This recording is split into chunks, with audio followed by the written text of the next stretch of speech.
अमरावती येथील काँग्रेस नगर रोड लगत श्यामनगरातील तक्षशिला महाविद्यालय मराठी विभागातर्फे मराठी भाषा गौरव दिन उत्सवात पार पडला। या कार्यक्रमाचे अध्यक्ष प्राचार्य डॉक्टर मल्लू पडवाल, प्रमुख अतिथी म्हणून डॉक्टर भगवान फाळके, डॉक्टर प्राध्यापक पूनम अभ्यंकर, डॉक्टर प्राध्यापक कमलाकर पायस, प्राध्यापक बबन इंगोले, गिरीश खारकर व्यासपीठावर उपस्थित होते। आज एकीकडे मराठी भाषेच्या गौरव दिनाला येणारे उत्सवी स्वरूपात चिंताजनक असल्याचे मत प्राध्यापक डॉक्टर भगवान फाळके यांनी व्यक्त केले, तर मराठीच्या विविध बोलीतून मराठी भाषा समृद्ध होत असल्याचे प्रतिपादन प्राध्यापक डॉक्टर कमलाकर पायस यांनी केले। तक्षशिला महाविद्यालय या ठिकाणी भाषा गौरव दिनाच्या निमित्तानं एका कार्यक्रमाचं आयोजन करण्यात आलं होतं।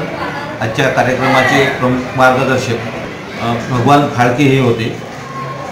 या कार्यक्रमामध्ये ज्या लोकांनी सत्कार्य केलं त्यांचा गुणगौरव करण्यात आला आणि एकंदरीतच मराठी भाषेच्या संदर्भात, तिच्या विकासासंदर्भात आणि मराठीच्या पुढील वाटचाली संदर्भात जे मार्गदर्शन आदरणीय डॉक्टर भगवान फाळके यांनी केलं, त्या मार्गदर्शनातून विद्यार्थ्यांना अधिक चालना मिळेल आणि आपल्या भाषेबद्दलची अस्मिता आणि स्वाभिमान त्यातून वृद्धिंगत होईल अशी आशा या ठिकाणी व्यक्त करण्यात आली। या कार्यक्रमाचं संचालन मराठी भाषा अभ्यास मंडळाचे अध्यक्ष बबनराव इंगोले यांनी केले, तर आभार प्रदर्शन डॉक्टर गिरीश खारकर यांनी केले। या कार्यक्रमामध्ये एकंदरीत विद्यार्थ्यांचा उत्साह आणि भाषेसंदर्भात असलेली त्यांची आपुलकी आपल्याला दिसून आलेली आहे। VCN न्यूज करता सागर ताडे यांचा हा वृत्तांत।